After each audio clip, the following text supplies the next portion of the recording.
You can say what you want, but I never been scared. Never been scared. Never been scared. Welcome to the More Than Sports podcast, where everyone has a story. On today's episode, I speak with Tricia Roos. Tricia holds the position of Director of Coaching and Recruitment for the DIG Volleyball Club in Dallas, Texas. Coach Roos' resume speaks for itself. She has accumulated 420 wins in 5A and 6A girls volleyball in the state of Texas. Coach Roos brought her ladies volleyball teams to 8 state championship games, coming home victorious in 5 of those contests. Coach Roos started her dominance at Bishop Lynch High School in Dallas, Texas, where she also took on the responsibilities as Director of Admissions. Coach Roos pushed education to her players and assisted many of them in playing collegiately at schools like LSU, Baylor, Boston College, SMU, and many more. Now, along with being a Director of Coaching and Recruitment with DIG, Tricia is an educational consultant, sought-after public speaker, and author. It was my honor to bring her on the More Than Sports podcast today to speak about her life in sports, but mostly about her book, When Wishes Change. This book is outstanding. It's really part of why I enjoy talking about the symmetry of sports and life. Her book, When Wishes Change, highlights the challenges Tricia and her family faced while learning of a fatal diagnosis of her daughter Annabelle, and how being tied to sports helped her through the toughest times of her life. I hope you enjoyed this conversation as much as I did. Thank you for joining the conversation. Now let's get started. Okay, welcome to the More Than Sports podcast. We have a special guest today, Tricia Roos, who is a speaker, an author, consultant, a mother, coach, wife. I mean, all balled up into the person that we're about to talk to today. So welcome to the show. How are you doing today? I'm doing great. How are you? Doing great. I'm glad you had the opportunity to take some time out to speak with us today. So we have a lot to jump into as far as your book, as far as, kind of some of the things that you're doing now. So without further ado, we'll jump right into it. So can you tell me, how did you get involved or grow up in sports in general? Sure. So when I was probably in 5th grade, my parents got divorced and we moved to a pretty small town with my mom. So it was a public school here in Texas that was a little 3A public school. And in those situations, you're pretty much expected to play every single sport, because if you don't, there's just not enough kids to make a team. And so really in middle school and in high school, I really fell in love with playing sports. And so by high school, I was playing volleyball. I ran cross country. I was a cheerleader. I played basketball. I did tennis. I mean, you name it. If there was a sport involved, I was usually recruited to do it. So I felt like when I went into college and I ended up landing a job part-time as a college student coaching at a high school. I said, what do you want me to do? I can coach anything if you want me to, because I played everything. So that really opened a lot of doors on the coaching end, because I did play and know a lot about multiple sports. But then as time went on and as I got involved coaching at a larger school, it's a lot harder to be coaching multiple sports, especially if you want to have a family. And so then I matriculated more to the volleyball side. Okay. So were you still coaching in kind of the small area of Central Texas, or had you migrated to the DFW area? So I went to Baylor University and actually played for the club volleyball team there. And the school that I was coaching at part-time through college was called Riker Catholic High School. And it was a great, small, private school. I coached volleyball, basketball, and tennis there. And then when my husband and I got engaged, he also went to Baylor. We decided that we wanted to move to Dallas. And that's where I landed a job at Bishop Lynch High School. And, being in Waco, and the teachers and coaches there knew of Bishop Lynch and recommended me to apply there. That was kind of how I was led to Dallas and coaching at BL. Okay. So like you said, you kind of got there, you coached a lot of different things. You got an opportunity at Bishop Lynch. So you were spending some time kind of, as a mentor assistant coach on the basketball team. How did that, mentorship transition work for you, taking the head job as the volleyball coach? So if anybody in the basketball world knows, Andy Zillman. He's kind of a legend in girls basketball. So I think he's been inducted into the Basketball Hall of Fame. He has won 26 or 7 state championships. And he went to Bishop Lynch and he's coached basketball since I think the late 70s. And he's still there winning state championships. They just won again last year. And so Andy has really always been a father figure to me. And when I got to Bishop Lynch, the coaching openings were for freshman volleyball and freshman basketball. So being in the basketball program and being under a state championship coach who literally was winning state championships every single year, and it was just a machine, I was able to observe and learn from him and his coaching staff. And then when I moved up and became the head volleyball coach at Bishop Lynch, I knew I wasn't going to be able to coach both sports anymore if I was the head coach. But obviously, since we shared the same gym together for 16 years, I was still able to watch and observe the basketball program. And it was never a rebuilding year for them. It was just always reload, reload, reload. And the way that the juniors and seniors would lead the freshmen and sophomores provided that opportunity for them to always be able to take over the reins and never have to have that rebuilding year. And so early on, my very first season coaching as the varsity coach, the old coach had left me a schedule and there were some errors in the schedule that I didn't know about. So we actually landed in Austin on the wrong weekend for a tournament, and it was super embarrassing. It was like my first month of coaching. And that year was just hard. It was my first year. But I had some really great younger kids on the team that I knew had a lot of potential. So we ended up winning the state championship that next year in 2008, once we were able to kind of get those younger kids ready to play. Okay. And then we won state. Well, so you're saying you took over the head job in 2007, and then the next year you win a state championship? Like, I don't want to kind of just glaze over that. So yeah, exactly. Yeah, we had a rough transition at first. And, you know, I think for better or for worse, I think for a lot of times with coaching, every coach has their own style and the way that they want to run a program. And it does take time, usually more time than a year. And I was very blessed and lucky to have some really great younger athletes in the program. But there were just some things I wanted to change about just the approach and the way the program was run. I kind of have a different approach with seniors. I want them to be servant leaders and not just bossy, tell the freshmen what to do leaders, which happens a lot at schools, and it creates a lot of tension and, you know, friction between girls. And I felt like I did a good job fostering that environment to where especially freshmen and sophomores would come in and always be surprised at how nice the juniors and seniors were to them and welcoming to them. And they were definitely occasionally intimidated, right? Because there's a 4-year age difference, and a 14-year-old and an 18-year-old are very different. But I was more into building community. And if a freshman was on varsity, it didn't mean that she was better than a girl on the freshman team. They could coexist and be really good friends. It just happened to be that you're a little bit more talented right now on the volleyball court. So after that, I mean, we consistently in 2009 and 10 got to the state tournament, and 11. And then I think we won state again in 2012, 2013, 2014, 2015.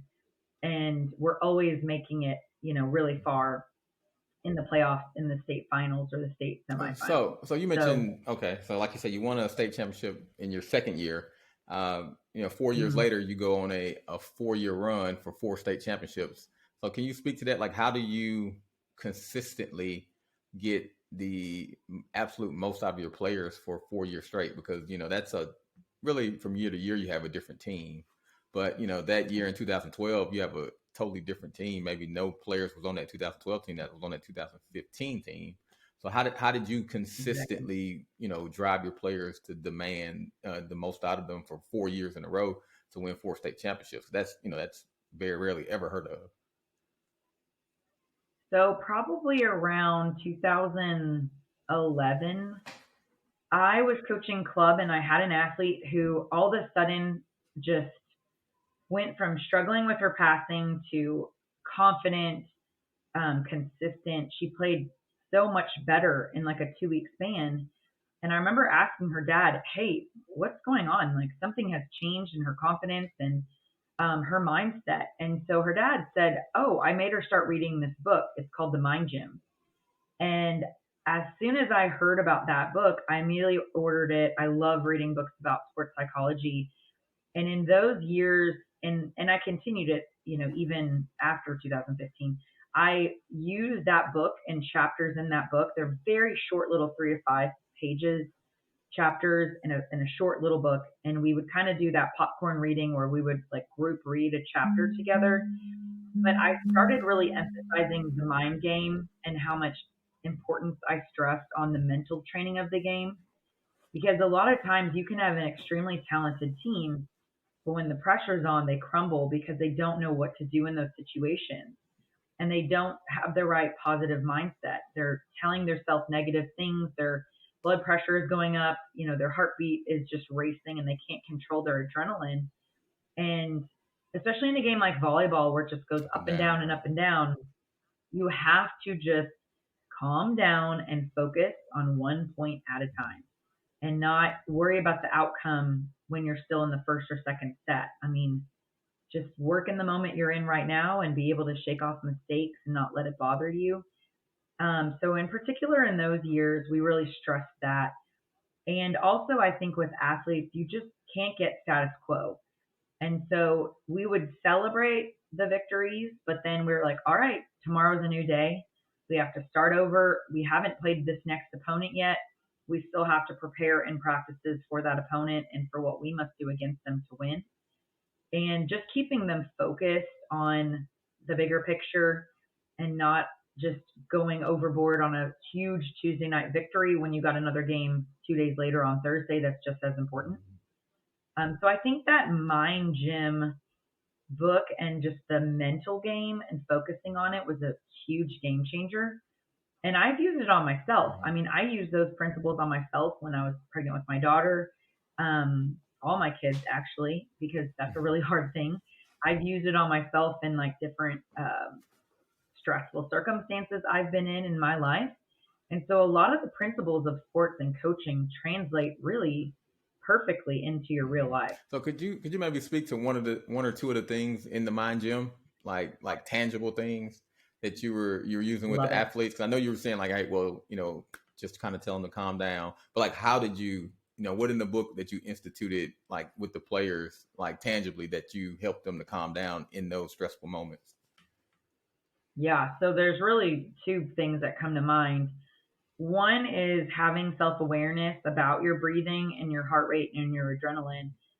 So there's a really good chart that displays in the book the analogy between when your stress level goes up, your performance actually comes down. But then if there's absolutely no stress, your performance also goes down. So it actually makes a bell curve. So the sweet spot is like you want to feel like this is important, like you don't want to just be like goofing around and this doesn't matter because then you're losing focus. So you have to find that point right in the middle where your performance can be the highest when you have a little bit of pressure and stress, but not over the edge. And I think the more girls were able to get self-aware and say, okay, where are you at on that scale right now?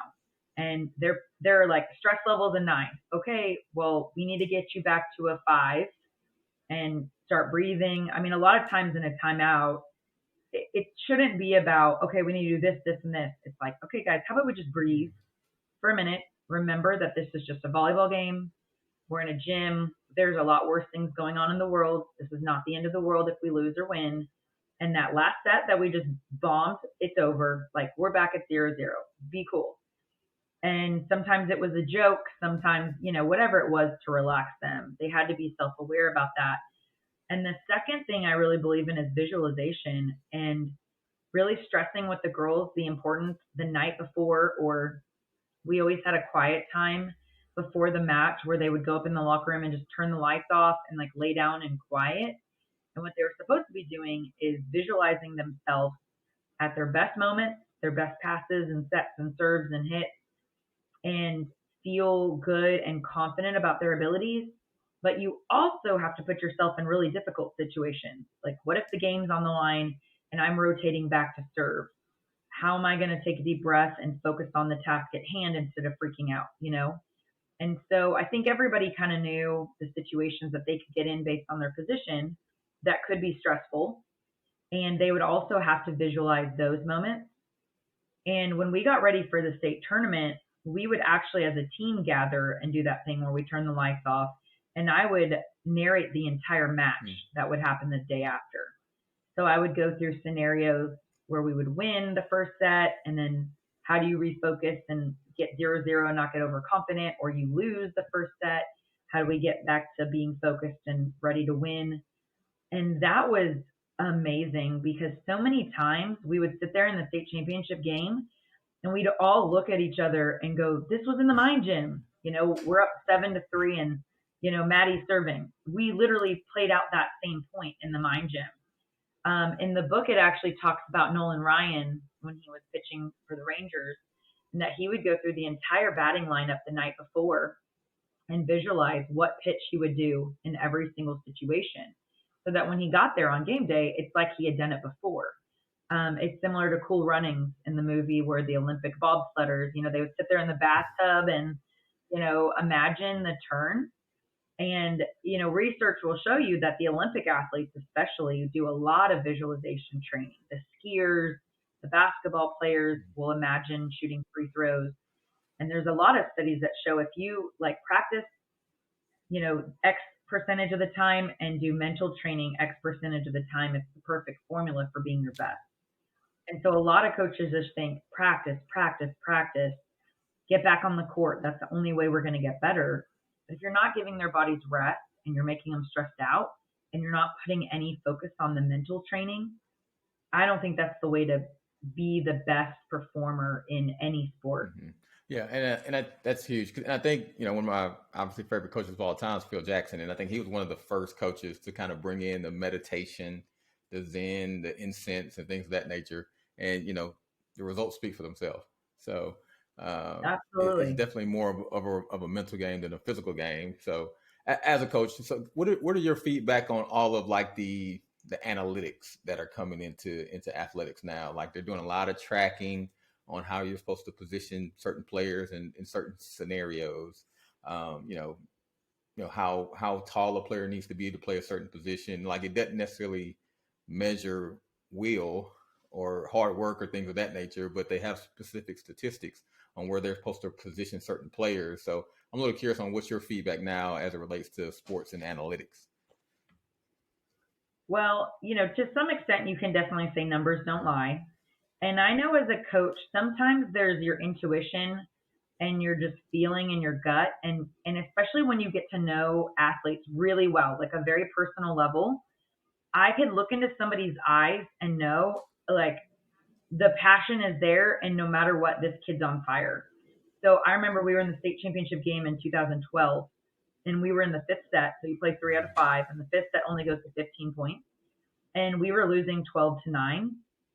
And it was just an emotional roller coaster of a game. It had already been 3 hours. I called a timeout. We're down. And one of my players, I mean, amazing athlete, she took over the huddle and just looked at everybody in the eye and said, we are not losing. And looked at the setter and said, set me the ball now. And she was having a pretty decent match. She wasn't playing bad. Statistically, maybe she wasn't at the moment the best hitting percentage. So statistics might have said, well, actually the middle is getting more kills. Like that's where you should go. But she got on fire. I mean, the next 4 points in a row were all her kills. And we ended up going on to win 17-15. So we went on this huge run. They only scored 1 more point to our 8 more points. But in that moment, nobody doubted that Maggie was going to take over the game because something in her internally said, this is my senior year state championship game. I'm giving it all, right? However, I will say there are many times, maybe not in a state championship game, but like over the course of a couple weeks in games, I may perceive that somebody's doing better than somebody else. But then once I start looking at the statistics and their passing rating and their hitting percentage, I'm like, actually, that's not true. Like this kid is actually outperforming this kid. And so it does make you more aware as a coach that whatever reason, maybe it was that this kid over here seems to get more excited about her kills. So it seemed like maybe she was scoring more points. And maybe this kid over here is getting a lot of kills, but like doesn't make it as big of a deal. So in my head, I was thinking this one was doing better than this one. But numbers don't lie. And I know a lot of coaches that are very analytical and they go strictly on stats for everything. But I think there has to be a balance. If your best player is having a bad day and they're just off, I mean, every athlete's going to have an off day and every athlete's going to have the day where they play out of their minds and it comes from nowhere. And if you can read a player emotionally and understand what they're going through and get to know them at a more personal level, I think it makes you more equipped to do that. Because, kids, especially teenagers, are going through a lot of stress and they have anxiety and there's friend issues and family issues. And that's going to potentially affect their game occasionally. So I love stats. I loved, especially in the last couple of years, all the video analytics where, with programs like Huddle, once the kid is tagged in all their highlights, they could literally just log into their account, click on their name, and watch every single time they touch the ball in a match. It's such a great way to allow kids to see themselves playing. In private lessons all the time, I'm like, do you feel that you're dropping your left shoulder and that you're not doing this? And they're like, no, I don't know what you're talking about. Then immediately you pull out a phone, you film them and you show them and they're like, oh, I had no idea. That makes sense now.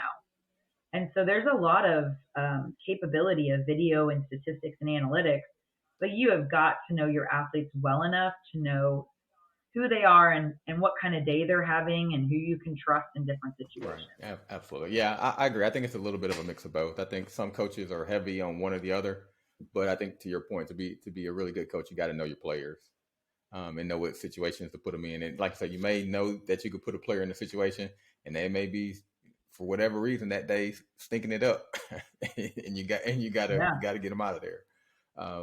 So I guess recently you've retired from coaching. Can you kind of speak to why you decided to step away after so much success? Yeah. Well, I'm still kind of coaching. So basically what ended up happening was I was the director of admissions and the head volleyball coach.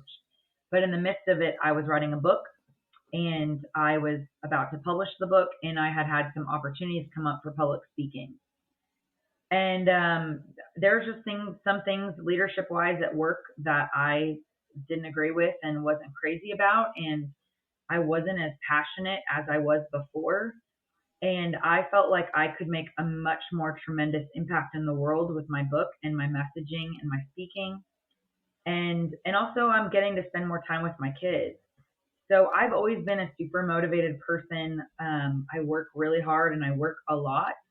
And I found this new life of working for myself. I mean, it's up to me to pursue getting work opportunities through public speaking or consulting or whatever. And I'm actually consulting with a club volleyball team here in town who's grown really fast, started a couple years ago. So they started with the younger teams and now they're gradually building a program with older teams. And so my title is Director of Coaching and Recruitment. And I really feel like I had to be where I am now to be able to be good at something like that. Because what it means is I get to coach the coaches.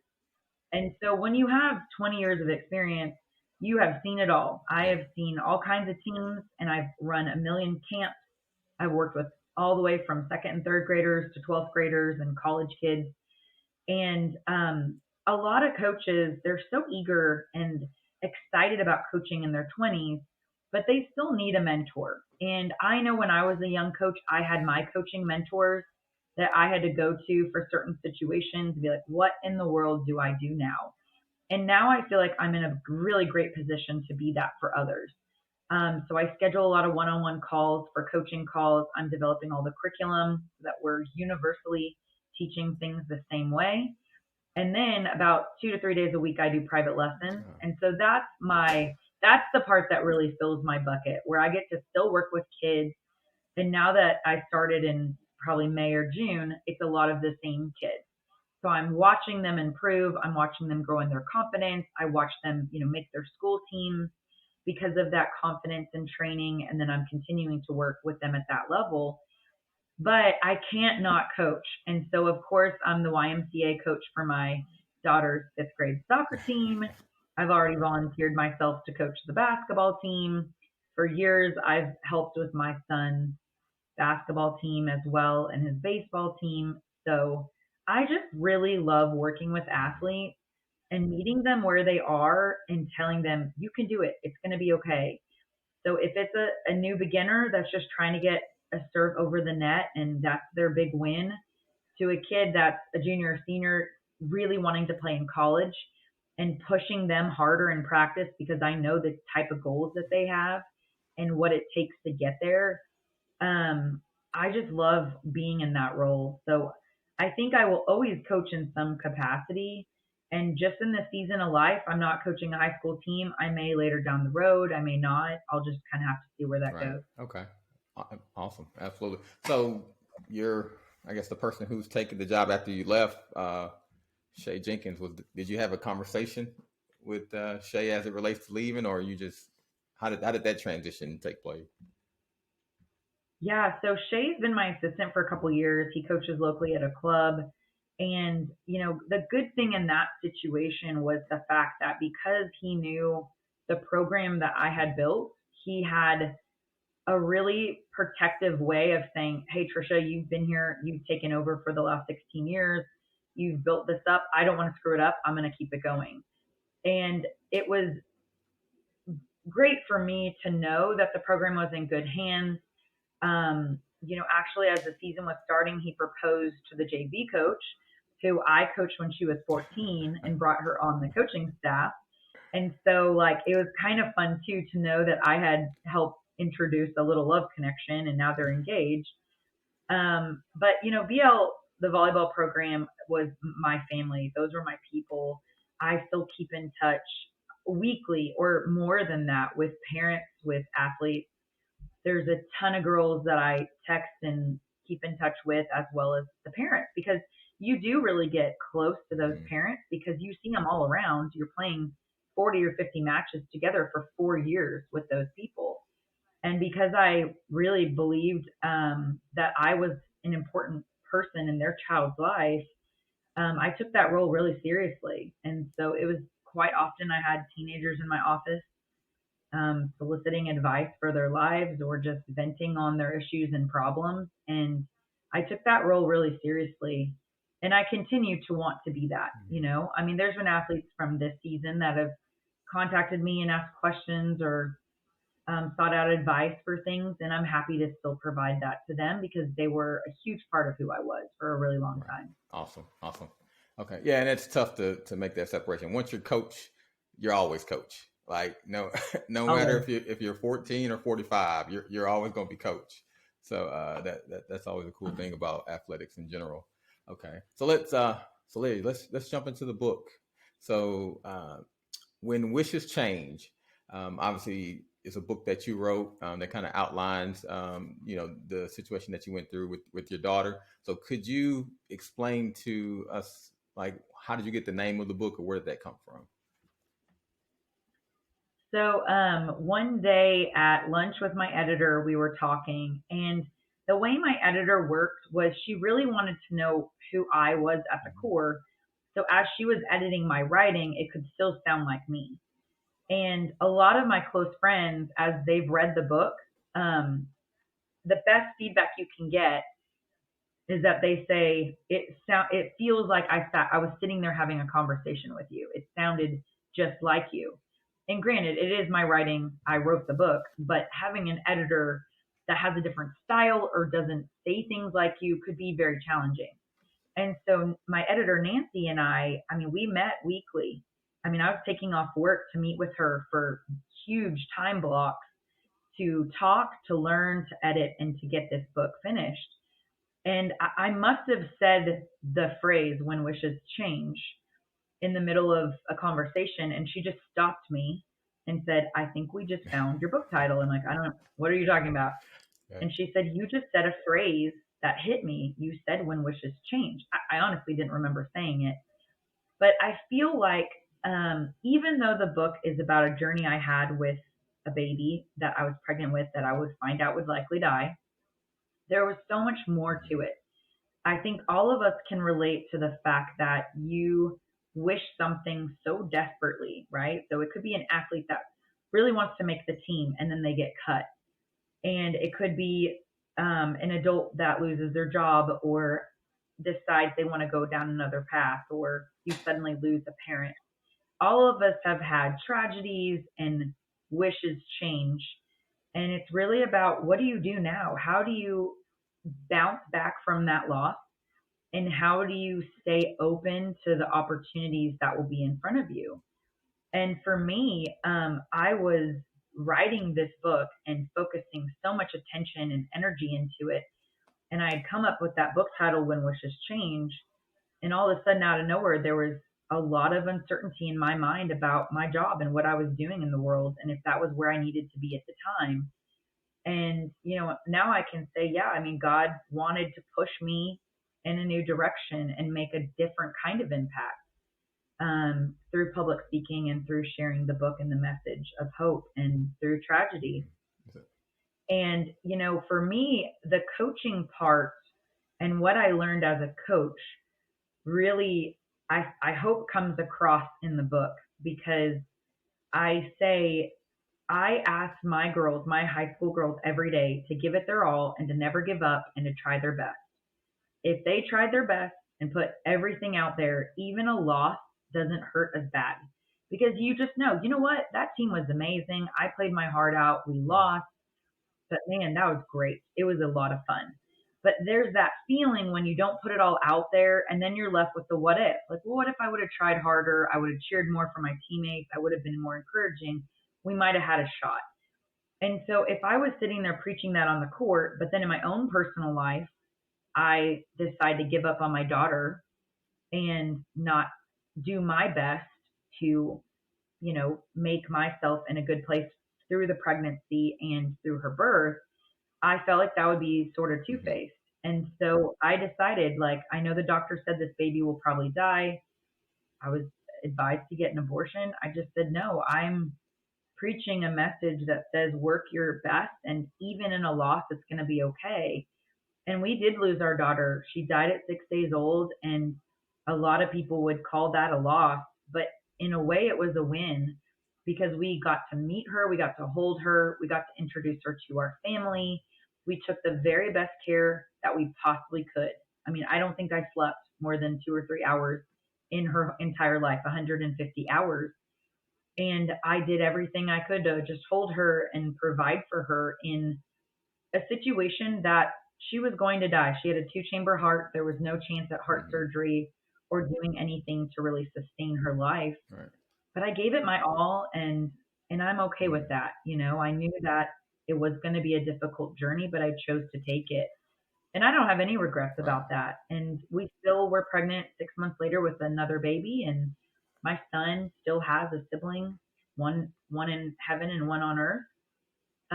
But I really felt like by me choosing to work hard, it even made the girls in that volleyball season continue to work hard.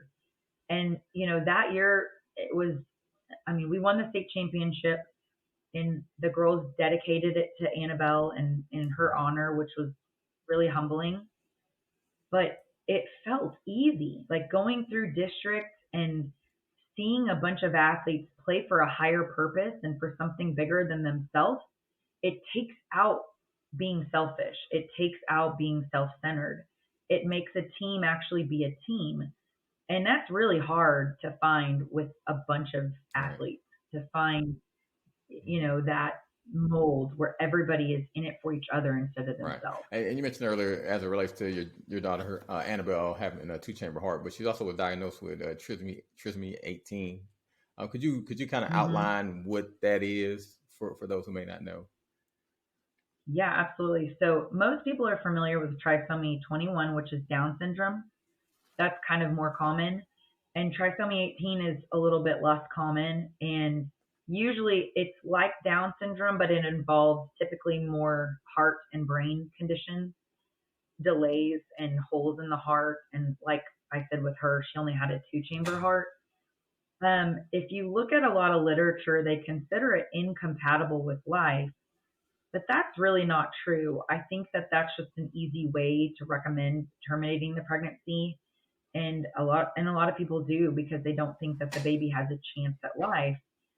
And they do, they really do. And again, I would do it again 1,000 times to get the chance to meet her and know that I got to see it through. And holding her, even though it was only for less than a week, meant more to our family than if we would have not taken that path for us personally.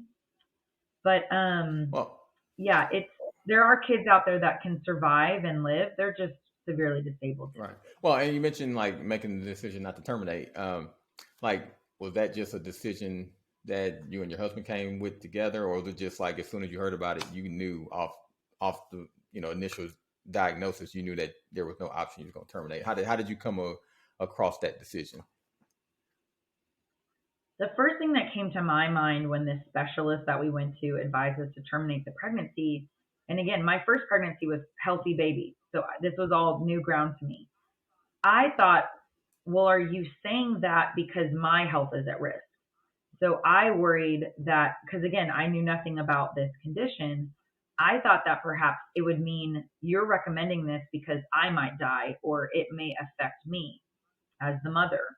And once I researched it and found out that no matter if the baby has trisomy 18 or not, my health risk was no different, that's when we were like, oh, okay, well then no, we're not going to do that.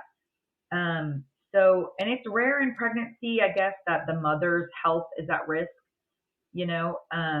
but I didn't know. I didn't understand why I was being told that. Obviously, this happened so fast with us finding out after a blood test and having the specialist confirm it and just being faced with this decision. For us, it was very faith-based also. And like I said, like that coaching part of me just came in additionally and was like, don't give up on this. Like, you deserve to seek this thing out and see what happens, because that's what you tell your athletes to do every single day. Right, absolutely. And you spoke in the book about, like during that season. So this is during 2014, during that season of volleyball, and you spoke about the team being your lifeline. Like, what did you do as far as like gaining or pulling energy from them during that time as it relates to maybe you thinking that you were encouraging them?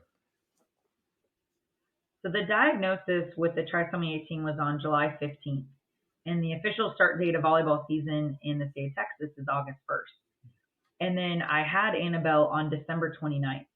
So volleyball season was August 1st to mid-November when we won the state championship. And every single night I fell asleep crying. Every morning I was wondering if she was even alive. Like, the stress and the pain, I'm very honest about that in the book, was really real. But when I stepped onto the court and when I got to practice, that was my distraction. That was my other world, because I was witnessing these teenagers coming to practice happy, excited, not complaining about school or anything else, and willing to be there for me, and then me doing my very best to be there for them. It was like a vacation for my brain. And so I really used that. And I think we all do that, right? Like, if you're going through a hard time, you need a distraction. And that might be for some people going and running, right? Working out, like getting some of that frustration out and just doing something good for your health. Some people, it may be like go to dinner with a friend, like get that social interaction and talk it out, vent it out with somebody. I think that all of us have an obligation to ourselves to say, hey, when things aren't going well, don't lock yourself in a closet and cry. Figure out what you need to get through this situation. And what I needed was them. I mean, I was pregnant, so it was really hard to work out like I was kind of used to doing when I was frustrated, especially as I got bigger. And so volleyball just became my release and what I went to just to get out my frustration. So it was really difficult after the volleyball season ended. most of the time you win state, you're on this adrenaline high for like months after. But for me, when it ended, I sank to the bottom like the next day because I knew I no longer had volleyball as my distraction. I had to face the facts that within a month and a half, I was going to be giving birth at any day, any moment. My pregnancy was far along at that point in time, enough to where it could happen any day. Right. And that was a really hard time, was trying to, cope with the anxiety and stress without that distraction. Right. Well, and I know you spoke to like the spiritual aspect of it as well. And you also mentioned in the book that you had to relearn, like whatever happens for whatever reason, God means it for good.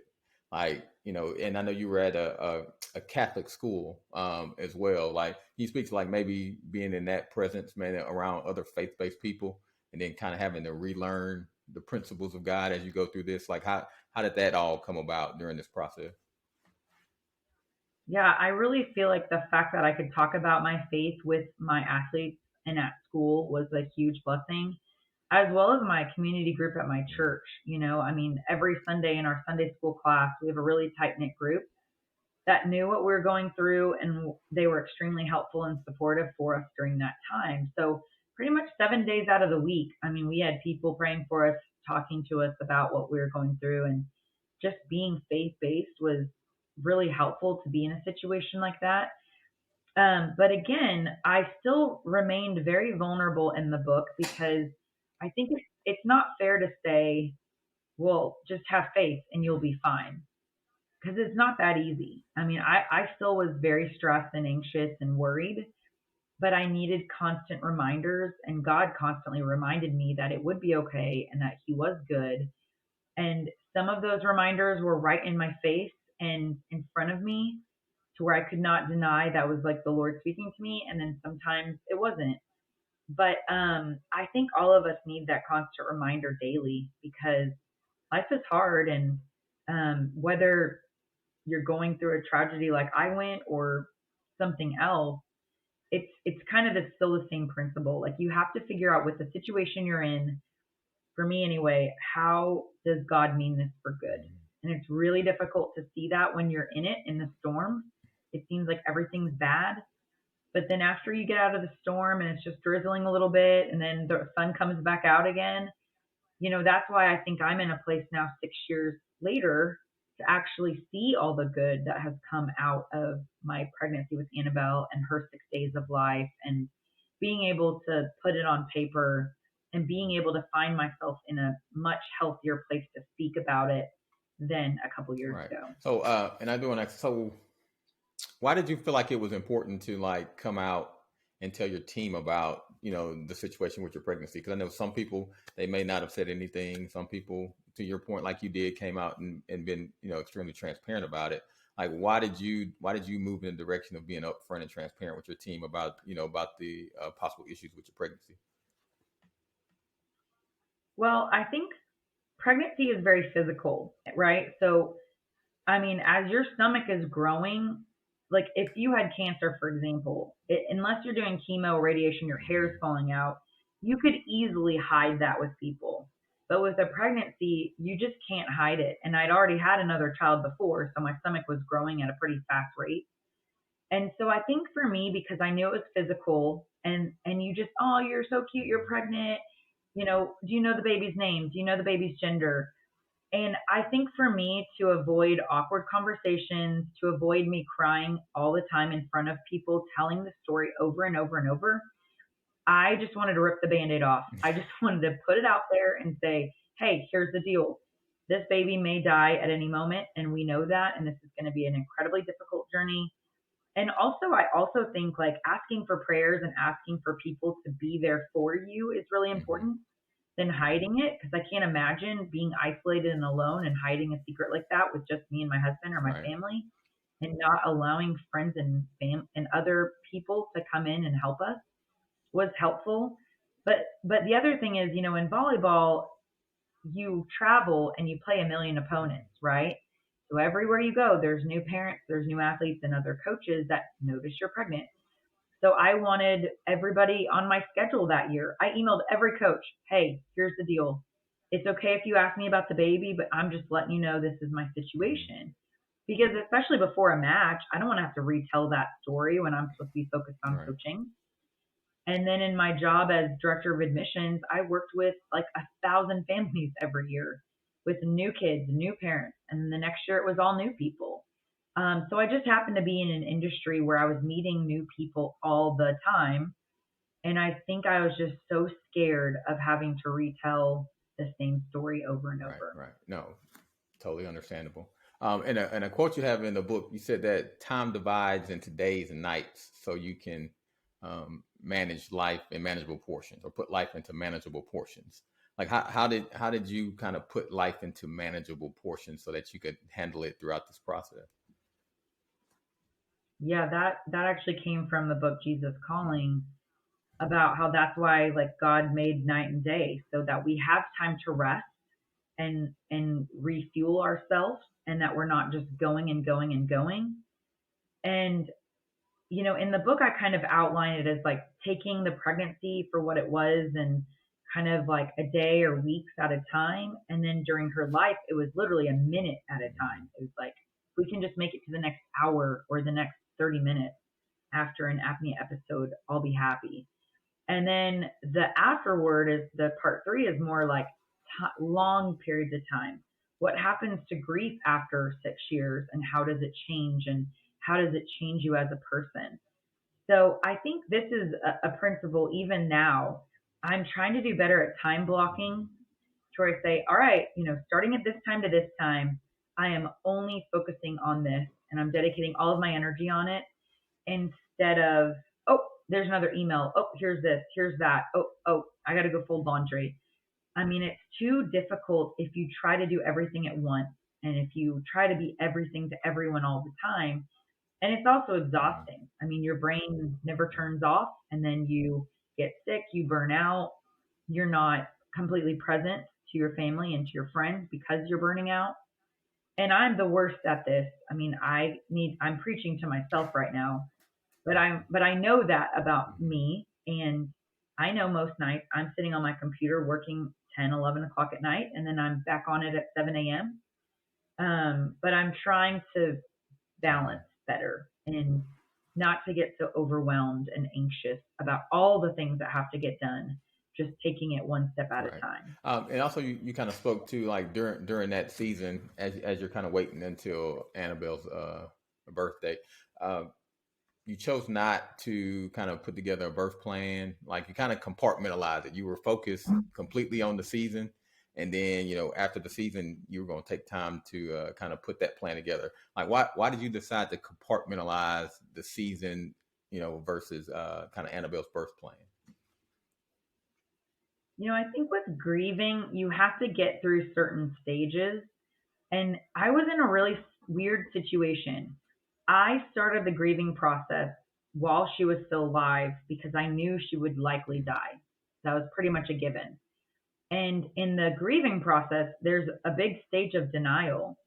And I think for me, if I was to sit down and make that birth plan and have to talk about, what will we do if she stops breathing? Will we resuscitate her? Will we give her oxygen? Like, when I had to start pondering on those really big decisions about her life, I just said, no, I can't. That cannot be real for me right now.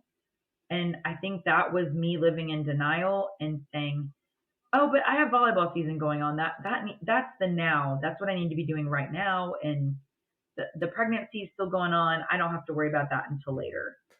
And, we all procrastinate with certain things. And it's kind of like that. I think I was procrastinating the thing that I was least looking forward to doing. I did the same thing with the funeral home. I mean, before she was even born and I was pregnant, I was being told, you're going to have to pick out a coffin. You're going to have to figure out if you're going to cremate her or bury her. And if you're going to bury her, you need to buy a plot, because we all assumed that she would be a stillbirth, born not alive, or that she would be born shortly after. And when you're recovering from a C-section and you're in the hospital, you can't be at the funeral home planning a funeral. And so it was really surreal. Like, I'm pregnant with a live baby talking about her Right. death. So there was just a lot of things I don't think I could have all processed at the same time. And I made sure that obviously before she was born to get those checklist items done and force myself to think and talk about those things. But I think that I was just living in a kind of a fearful denial stage for a really long Right. time. Oh, and also in the book, you kind of mentioned, well, you outline some experiences you had with some of the healthcare workers, doctors, nurses, and things of that nature. Some were super cool. Shout out to Shelby. Yeah, Shelly. shout out to Shelby.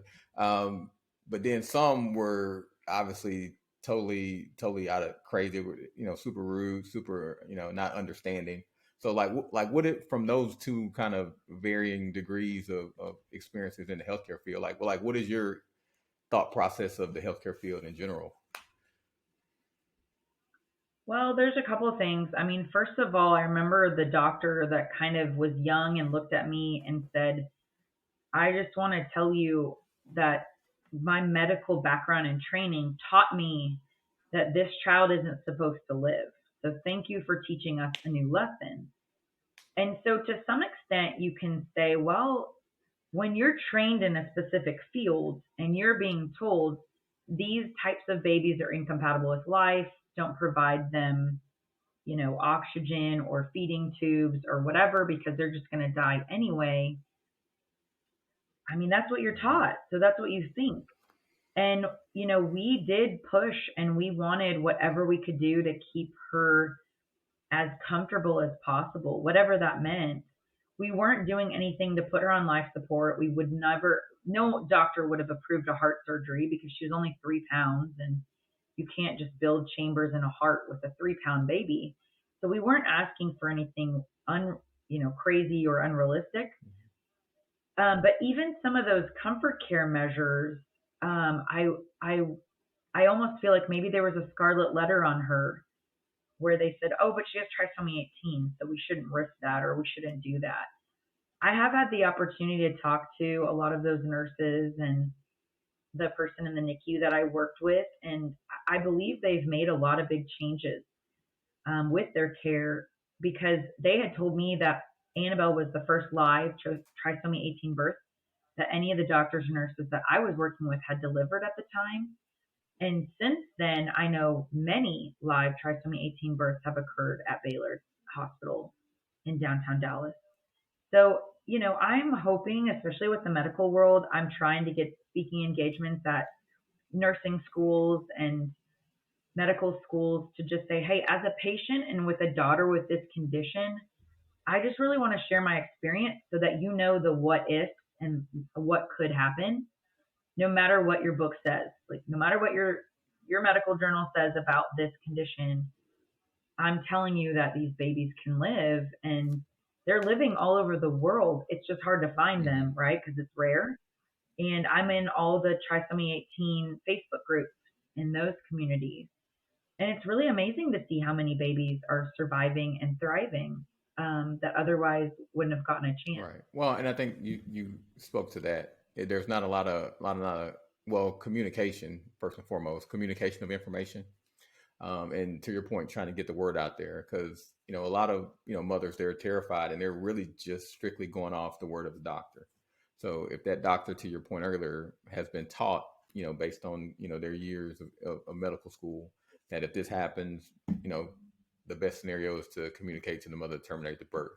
Like that's immediately what they're going to do. So providing more insight, more information, and actually building those groups, Father, on Facebook, is getting the word out that no, what the doctor's telling you not true.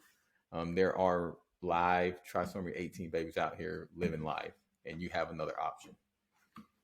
Yeah, just education.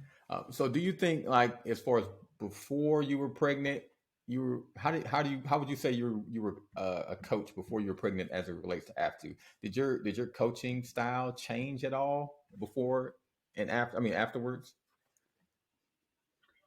Well, I do think that before babies in general, I was a little bit more hot-headed and, running around a lot more. And then with all 3 of my pregnancies, I was always quite pregnant during volleyball season. And my OB was always like, Tricia, you got to get your blood pressure down. Anytime it was high, she could tell I just had a match. And so I do think that I probably got a lot calmer as after I had babies and during, because I got used to like having to regulate my blood pressure, and also just realizing that there is coaching involved, a lot of strategy, but it's not necessarily the time to correct something new or overcoach, right? Sometimes the answer is you're fine. Get back out there and just pass the ball. Like, it's easy, pass it, instead of fix this, fix that, fix this, fix that. I mean, you overcomplicate it in the middle of a big match if you do that too much. But in the end, I'm extremely competitive. I always have been. That has not changed about me. And so I was always out to win, and I was always prepared with either watching film from the opponents that we played, to watching them at tournaments, or hearing about the opponent through maybe another person that had played them already. I knew that I wanted to set up my team for the best situation to win, but ultimately it was their job. They're the athletes, and they have to learn those lessons and how to react in those pressure situations when it looks super stressful and difficult. They're ultimately the ones that have to perform. So I think I probably let go of the reins a little bit, at times, and let the players play, and other times. And I think I also learned to coach different athletes better over time. So like, I would know if a particular kid you could really get on and snap them back in, and be like, come on, I need you right now. And then others needed to be talked to a little bit differently. And I don't think every coach should change who they are, for a team and try to be like 17 personalities for 17 different kids. But you do have to adjust your approach. And then the last thing I will say is, I think with coaching, you just never make everybody happy. Like, I still had to be who I was, a competitive coach that wanted to win. That meant that in our program, it was extremely competitive, and there had to be cuts sometimes. And those were hard conversations with kids and parents, but that was just the nature of being a competitive team. That also meant that once you got to that varsity level and there's a lot more kids vying for positions, not everybody gets to play. And sometimes for an athlete, they just aren't as gifted, right, as a hitter or a blocker or a passer. And even if they work their hardest, somebody else's hardest still might be a little bit better. And that's hard to hear, and it's hard to grasp. You always think, well, if I just keep working hard, I'll earn a starting spot. When a competitive program, everybody's working hard. Everybody's going out and playing club. Everybody's doing volleyball on weekends. Everybody is a good kid that's making good grades. I mean, that's kind of a volleyball stereotype kid. So it was a blessing to have such a competitive program that was always winning. But it also comes with some hard conversations. And my approach was always very honest. I don't want to lie to you and be like, yes, if you keep doing this, for sure you'll be a starter. That wasn't always true. And sometimes you had to have a conversation with a kid. Maybe they were a senior and it was their first year on varsity, right? Because they were a junior on JV and they were used to playing on all those sub-varsity teams. And maybe their role was to be that senior and be a leader and encourage other people. And it may not be a playing role, but it was a different kind of role. And making kids understand how important all roles are on a team. It's not just those on the court that help the team be successful and win. It's the kid on the bench that's going crazy and encouraging, and in a timeout, right, they're watching the defense and they're telling you what's open. So you just have to be who you are and do the very best you can as a coach. And if there's a parent that gets super mad because their kid doesn't play, you have to be able to just remove yourself and say, you know what, they're a parent, that's their baby, they love them, they have a biased perspective. As long as I felt like I was doing what was best for the team, I knew that was going to happen occasionally. Right. Awesome. So you obviously, we kind of spoke to, going through the pregnancy, and then Annabelle eventually passing away. And then 6 months later, you're pregnant again. So I know some people would be like, why? But to your point, like, was that just kind of like still just, you wanted to have another child, or was that just kind of your competitiveness? Like, all right, I can do this again. Yeah, I think it was because we knew we still wanted to have another child. We wanted our son to have a sibling to play with and to, engage with throughout his whole life. Like, I mean, my sister lives right down the street. We see each other every week. Like, it's nice to know that you have that built-in support system of a sibling. And, part of it was really hard to lose a child and go through that grief. And I knew I wanted another child so bad. And we just decided if that's what we want, it could take a long time to get pregnant. Like, our son was already 4 years old. We were hoping at least that a sibling would be, a reasonable amount of years apart so that they weren't completely in separate worlds. And so Andy was born April 4th, 2016. So about a year and 4 months after Annabelle passed away. And, the thing about that pregnancy was that I had a lot of guilt. So I never had a baby shower for Annabelle, and we didn't, do the whole decorate the room and all those things, because I just felt like that would be so heartbreaking. You have all these people buy all these things for you, and then the baby dies. So what do? Take it all back? And we still had a car seat, and we still had other baby items from our son. And we were like, well, if she makes it and we know she can live, we go to Target and we buy some stuff, right? But with Andy, it was this huge celebration with baby showers and decorating a room. And I just felt bad all the time. Like, I didn't do that for my first daughter, but I'm doing it for this daughter. And it was really hard to get in a place where I could be okay and give myself some compassion for that and not feel bad. And it was just a stressful time in our life because we knew now that there were problems in pregnancies. We didn't know about those things with our first pregnancy. And again, here I am again going through another volleyball season, right? So at that point, we'd won 3 in a row. And now this was the big pressure year of a 4-peat. And I'm pregnant again and I'm feeling sick. And I was in my first trimester. So that few years of my life was quite a roller coaster of really emotional highs and lows from all different kinds of life events. But we just knew we wanted to have another child, and there was statistically no difference in if we got pregnant again having another trisomy 18 child. So in other words, it wasn't genetic. And so if the normal person's chances are like 1 in a million, the next pregnancy the chances are 1 in a million.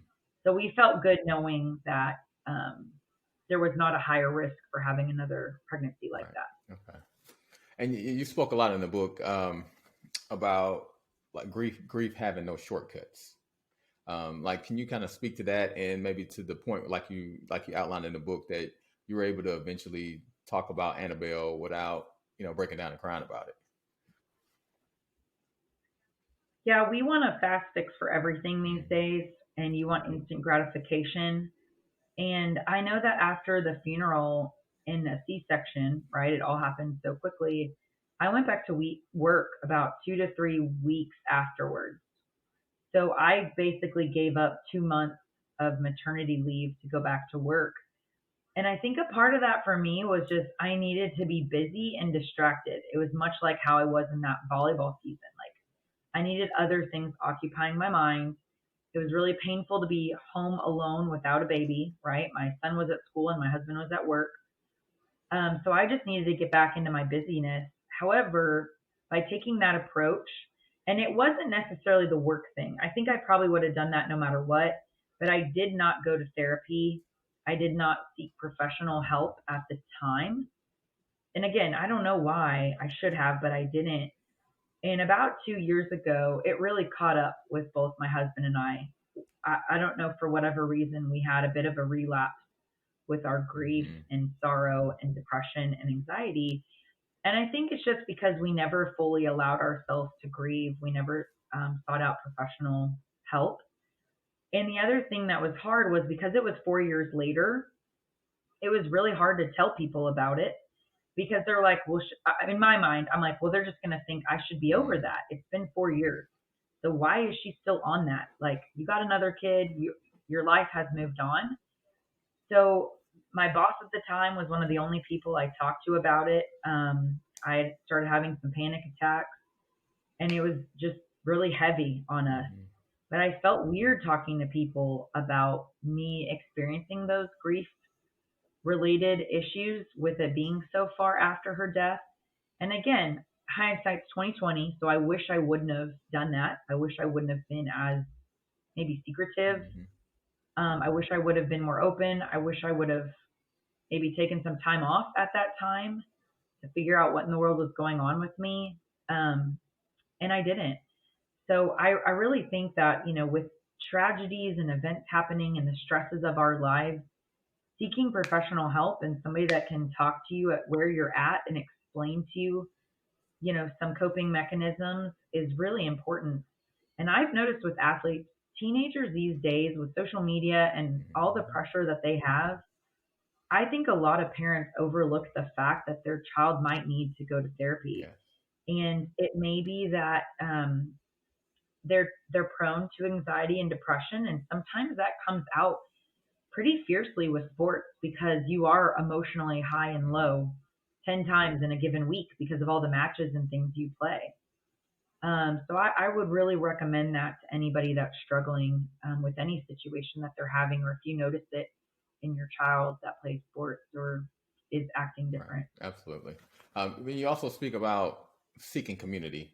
And I love the statement that you had here. You said, find someone's insight that can help you improve your perspective. So can you kind of speak to like the community that you had and how did they help to give you perspective? Well, I like to talk on the phone. I like to talk to people. And usually when I'm about to embark on something, my first go-to is, well, let me talk to people who have also gone through a similar situation and get their opinion about it. And so early on, I tried really hard to find people that had had a trisomy 18 baby or had gone through the loss of a child to just walk me through what the next few months of my life could look like. Because I kind of just want to be prepared for all situations. And then I think I really clung to some of my really, really close friends because I needed other people to know how I was really feeling, because I was really good at putting on an act sometimes at work and in volleyball and whatever, that everything was cool and I had it all under control. But the emotion of knowing every single day, is my baby alive? Is my baby dead? Am I going to make it full term? Am I going to barely make it to tomorrow? It was a lot. It was a lot to process. So that whole idea of community, and for some people that might be podcasts, like listening to a podcast about something that's relatable to them, because maybe they're introverted and they don't want to pick up the phone and call people. Maybe it's a Facebook community. I love Facebook communities with other coaches as a coach, because I love to hear that everybody's going through the same thing. Other parents are mad at them too, and they're doing the best they can, and we're making no money. And yet sometimes, things don't quite go your way. It's really nice to know when other people are experiencing the same thing as you, that you're not alone. And so whatever community means for you, whether it's podcasts, whether it's Facebook groups, whether it's picking up the phone and calling a friend, or enlisting in some close friends that you can be honest with, you have to find a way to relate to somebody else in order to really get through a tough situation. Right. And you mentioned a little earlier about, like you said, everything kind of hitting you maybe 2 years ago. How did you come to that realization this go around? And you mentioned it about facing the healing. How did you come about it 2 years later or 2 years ago, that this situation, I need to go see somebody? Like you said, previously you didn't see anybody, you didn't seek any counseling, you didn't seek any help. Why was this time 2 years ago different that you decided to go seek out professional help? I think the first time it's because it was so fresh that there was so much support, right? There was people doing meal trains, and there was so many people that were still like, are you doing okay? How are you? Checking on us, because it was fresh. And so it felt like there were so many more people that were very keenly aware about what was going on with us, that were constantly checking on us. And that makes you feel better. It makes you feel better that you have all those people surrounding you. Well, 4 years later, nobody's checking on you and saying, hey, how are you dealing with the loss of your child that happened 4 years ago, right? Everybody's moved on with their lives, everybody's busy, and nobody thinks to ask those questions. And like I said, I kind of felt weird sharing that with people too, because I was afraid of being judged. Like, you should be over that, because that's how this world is. We're supposed to just get over stuff and move on. And so this time around, it was more of a weight. It was more anxiety. It was more like pressure, like chest pressure. I had some panic attacks.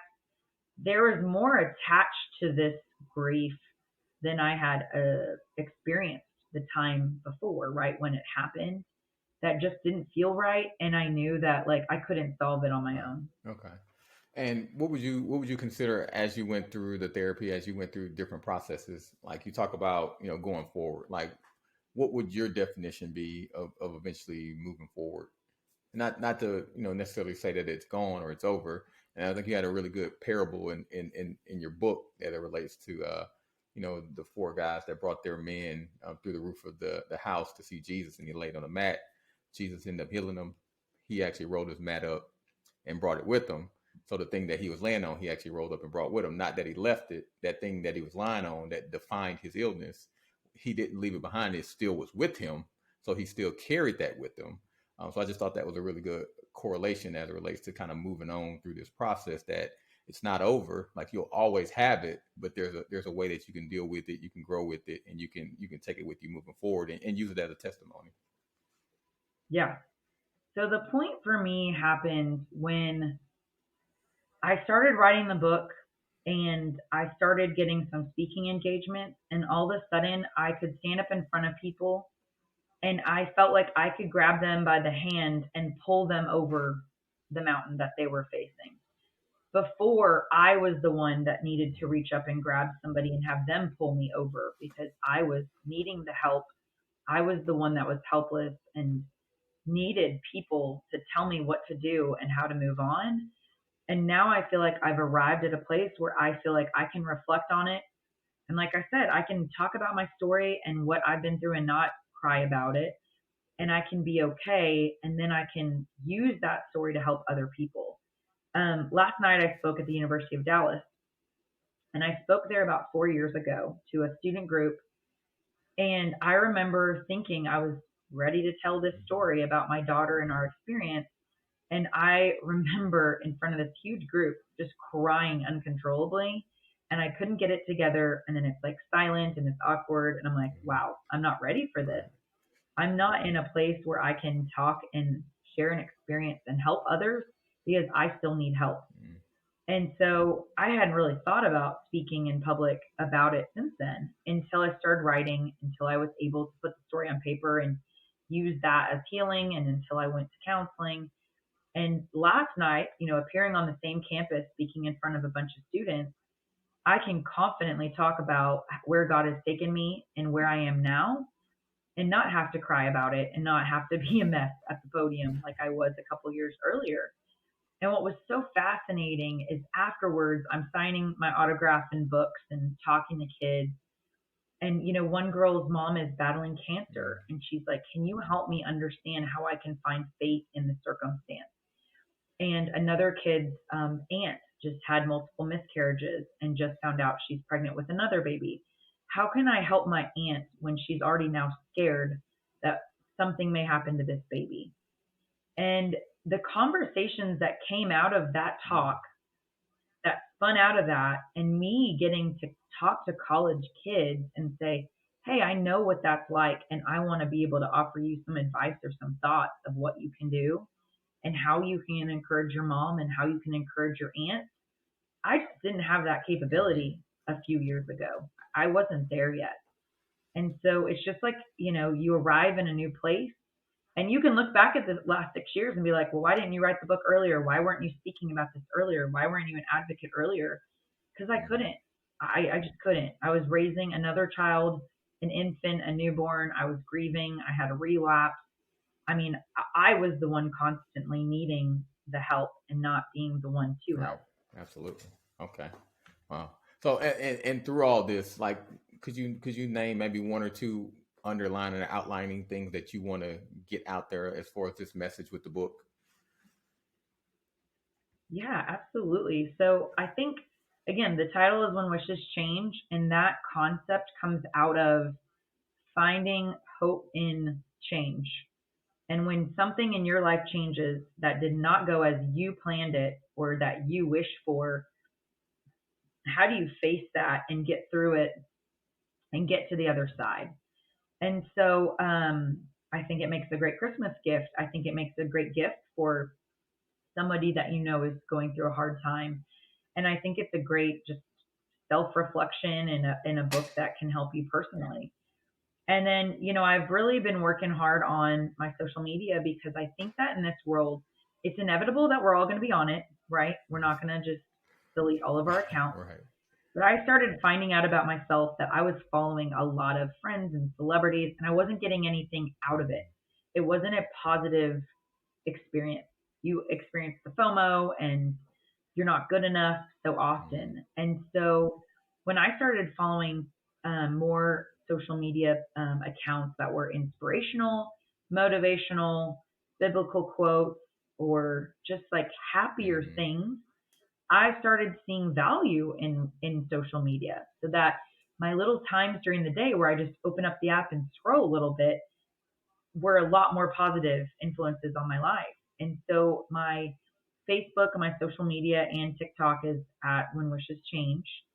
And that's kind of the goal that I try to instill is like, I want a little bit of inspiration. I want a little bit of funny. I want a little bit of fun. I want some motivation because I think we all Right. need that. And we need something that, keeps us going with everything that we have going on in our Right. lives. Absolutely.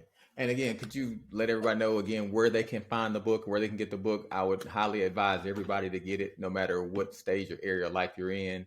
Either you can use it or someone else that you know can use that book. I read it. I thought it was outstanding.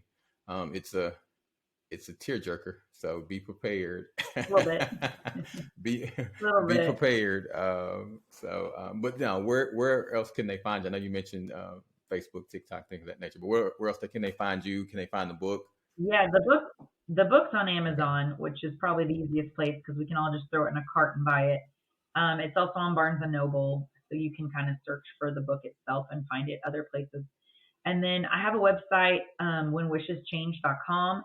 It also has actually, it has a lot of cool videos, like background videos, because the one thing I didn't mention is that during this pregnancy, early on, the Texas Catholic asked if they could follow me and video this entire experience. So we had no idea what was going to happen, but they were like, we just want to follow you on this journey. And so they had thousands of hours of behind the scenes footage. They captured all of the volleyball, the state championship on video, as well as interviews pre and post Annabelle and her life. And so I have some cool videos on there that I think are just kind of neat to know the backstory. And then I also have a speaker page. And so if anyone's interested in having me as a guest speaker, I'm speaking a lot to high schools and colleges. I'll be at DBU in a month. I'm flying to South Carolina to a high school. I'm going to Wisconsin. I'm going to Philadelphia. And I really love talking to young Right. people about how to handle their wishes Mm-hmm. changing, because it's really hard when you're Yeah. young. If you don't get into that dream college or the career path you want doesn't work out, it can be really debilitating, for you to like, well, now what? That wasn't supposed to Mm-hmm. happen. And then also churches and church groups and women's conferences. So I'm speaking at my church, Park Cities Baptist, on October 10th. I'll be up on the main stage and it'll be on Facebook Live. So I'm really getting Right. excited about these opportunities to share and to speak with others and really just help. I just want to help give people hope in light of tragedy and Amen. change. Well, and I think that was really important. And, the first part you said about the high school and colleges, because there's very rarely, maybe 1-2% of people, that say, "Hey, I'm a freshman in high school, and this is going to be my career path, and this is exactly how it happens."